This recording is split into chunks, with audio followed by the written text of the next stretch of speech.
வணக்கம். நம்ம இன்னைக்கு பார்க்க போகிறது டியூஸ்டே ஸ்பெஷலான முருகப்பெருமானோட ரீடிங் தான் பார்க்க போகிறோம். ஆறுமுகனுக்காக 6 கார்ட்ஸ் எடுத்திருக்கேன். ஓகேவா? ஒருத்தர் கேட்டிருந்தீங்க, நீங்கள் பைல் செலெக்ஷன் வச்சு ரீடிங் போடுங்க முருகப்பெருமானோடது அப்படின்னீங்க. பட் நான் இதை ஷஃபிள் பண்ணி எடுக்கும்போது, இப்போ முருகர்கிட்ட ப்ரே பண்ணி எடுக்கிறோம் இல்லையா, அப்போ 6 கார்ட்ஸ் தான் வருது. 6 கார்ட்ஸை விட்டு அதிகமாக வர மாட்டேங்குது. அப்படி அதிகமாக வந்தால் நான் பைல் செலெக்ஷன் வச்சு உங்களுக்கு கார்ட்ஸ் எடுக்கணும்னு நினைப்பேன். ஒன்லி 6 கார்ட்ஸ் தான் வருது. ஸோ இது இவ்வளோ மெசேஜ் போதும் அப்படின்னு அவர் சொல்லலாம்னு நினைக்கிறேன். இது நம்ம ஆர்டிஃபிஷியலாக போய் பைல் செலெக்ஷன் வச்சு செலக்ட் பண்ணணுங்கிறது வேறு. கடவுள்கிட்ட நம்ம ப்ரே பண்ணிவிட்டு கார்ட்ஸ் நம்ம கைக்கு வருதுங்கிறது வேறு. ஓகேவா? ஸோ என்னால் எப்போ எனக்கு பெர்மிஷன் கிடச்சி அது கார்ட்ஸ் உங்களுக்கு வந்து சில விஷயங்கள் நமக்கே தோணும் இல்லையா, இந்த டைமில் நம்ம பைல் செலெக்ஷன் போடலாம் அப்படின்னு. அந்த மாதிரி தோணுற போது நான் போடுறேன். அது வரைக்கும் என்னால் 6 கார்ட்ஸ்க்கு மேலே வர மாட்டேங்குது. ஸோ என்ன வருதோ அதை தானே நான் கொடுக்க முடியும். ஸோ ஒரு மெசேஞ்சராக வர ஆன்சரை நான் உங்களுக்கு கொடுக்குறேன். இது உங்களுக்கு பொருந்துச்சுன்னா நீங்கள் எடுத்துக்கோங்க. இல்லை எனக்கு இது பொருந்தலை, எனக்கு பைல் செலெக்ஷன் தான் வேணும் அப்படின்னா நீங்கள் இதை தவிர்த்துடலாம். ஓகேவா? ஸோ பிளெஸிங்ஸாக நம்ம எடுக்கிறோம். டியூஸ்டே நான் எடுக்க முயற்சி பண்ணுறேன். சில வாரங்கள் தவிர்க்க முடியாத காரணங்களால் தவிர்த்து போகலாம். பட் மோஸ்ட்லி நான் ட்ரை பண்ணுறேன் முருகரோட பிளெஸிங்ஸ் உங்களுக்கு வந்து சேர்றதுக்கு. ஓகேவா? தேங்க்யூ. நான் விளக்கம் சொல்லிட்டேன்னு நினைக்கிறேன். இப்போ நம்ம ரீடிங்க்கு போகலாம். ஓகேவா? எப்படி இருக்கீங்க? நல்லா இருக்கீங்களா? நல்லா இருக்கீங்களான்னு கேட்குறேன். பட் உங்கள் மனசு ஒரு பாடல் வரி எனக்கு ஞாபகம் வருது. மனம் மனம் எங்கிலும் ரணம் ரணம் ஆனதே அப்படின்ற மாதிரி கொஞ்சம் ரணமாக இருக்கிற மாதிரி தெரியுது. இந்த ரணம்ங்கிறது உங்களை சார்ந்த நபர்களால் வந்திருக்கலாம், உறவு சார்ந்து வந்திருக்கலாம். நீங்கள் அதிகமாக யாரையாவது விரும்பியிருப்பீங்க, அவங்க உங்களை விட்டு விலகி இருப்பாங்க, அதனால வந்து ரணமாக இருக்கலாம். அப்படி இல்லைன்னா ஒரு நம்பிக்கை கொடுத்து அவங்க நம்பிக்கை இழக்கிற மாதிரி யாராவது செஞ்சுருப்பாங்க, அதனாலையும் இருக்கலாம். பொருளாதாரம் பணம் சம்மந்தப்பட்ட விஷயங்கள் இருக்கலாம். தொழில் சார்ந்து ஏதாவது சிக்கல், போட்டி, பொறாமை, பழி வாங்கும் படலம் மாதிரி ஏதாவது ஒரு விஷயங்கள் இருக்கலாம். அப்படி இல்லைன்னா உடல் நலம் சார்ந்து. ஸோ இது எல்லா கேட்டகரியிலையும் வரும். ஓகே? மனசு காயப்பட்டிருக்கு அப்படிங்கிற பட்சம் எல்லா விஷயத்துக்கும் பொருந்தும். இன்னும் ஒரு சிலருக்கு மற்றும் அவங்க ஏதாவது கடந்த காலங்களில் தவறு பண்ணியிருப்பாங்க. சரியா? இப்போ இதை நீங்கள் பார்த்துட்ருக்கீங்கன்னா நீங்கள் ஓகே, நீங்கள் ஏதாவது தவறு பண்ணியிருப்பீங்க. அந்த தவறின் ஒரு குற்ற உணர்வாக உங்கள் மனசு உறுத்திக்கிட்டே இருக்குது, எனக்கு ஒரு மாதிரி கில்ட்டியாக இருக்குது அப்படின்ற மாதிரி ஒரு ரணம் இருக்கலாம். அப்படிங்கிற மாதிரி இந்த கார்டு படிக்கும்போது ரெசனேட் ஆகுது. ஓகே?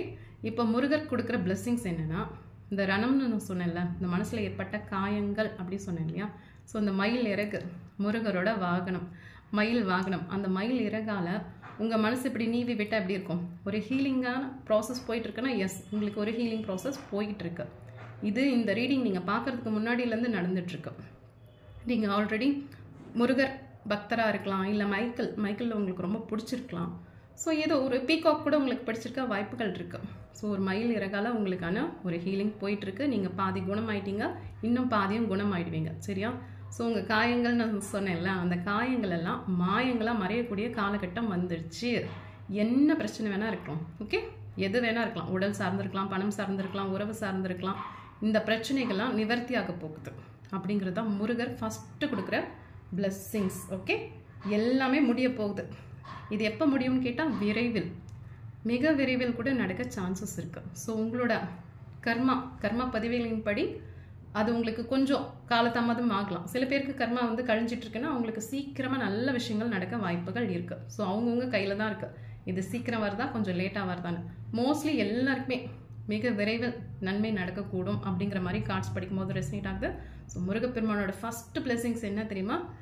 நீங்கள் எந்த சிச்சுவேஷனில் இருந்தாலும் அதுலேருந்து மீண்டு வந்துடுவீங்க.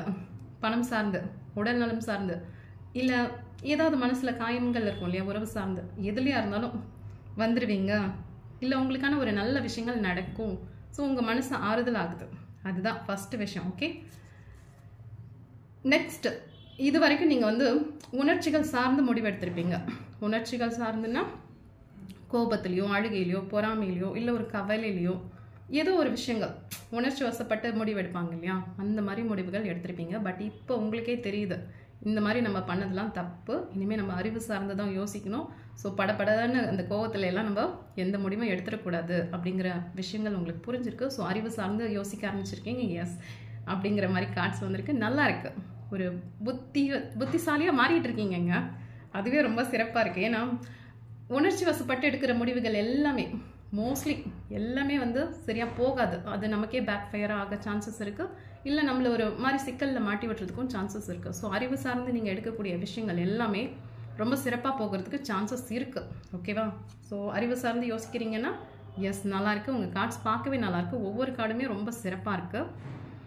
உங்களோட யோசனைகளை நீங்களே டவுட் பட்டுக்கிறீங்களான்னு பார்த்துக்கோங்க. சில நேரங்களில் நம்ம இது செய்யலாமா, வேண்டாமா, பண்ணலாமா, கூடாதா, அந்த மாதிரி சந்தேகத்துக்கு உட்படுத்திக்கிட்டே சில விஷயங்களை செஞ்சிட்ருக்கீங்க. அது ஒண்டி கொஞ்சம் நீங்கள் யோசிச்சு பாருங்கள்.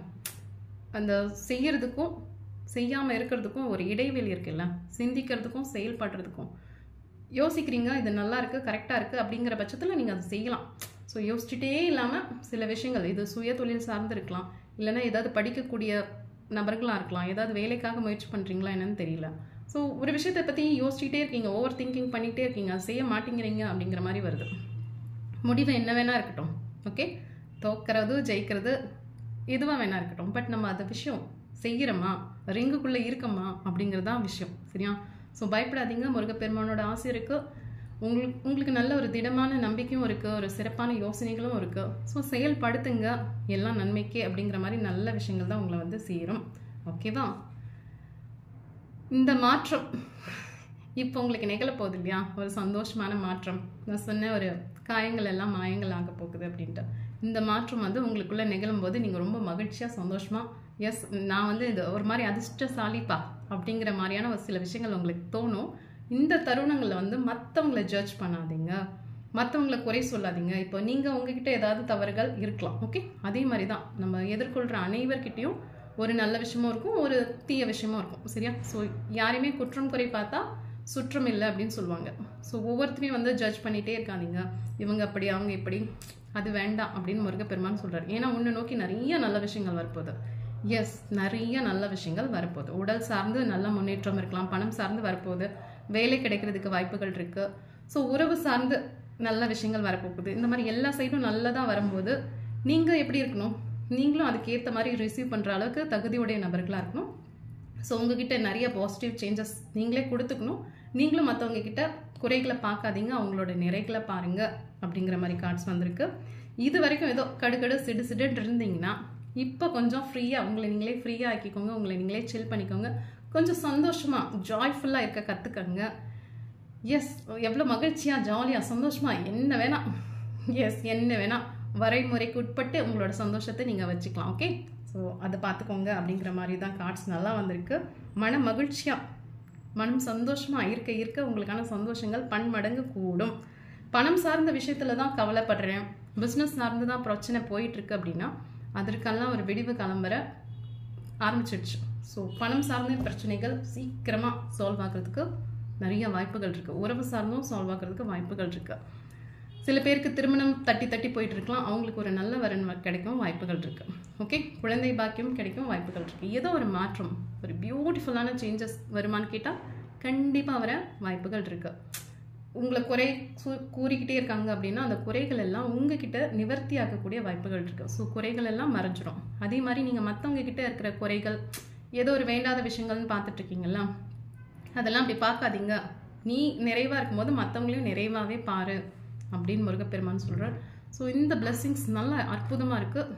இது யாருக்கு பொருந்ததோ நீங்கள் எடுத்துக்கோங்க, பொருந்தாதவங்க விட்டுடுங்க. ஓகேவா? Thank you. Have a great day. Bye.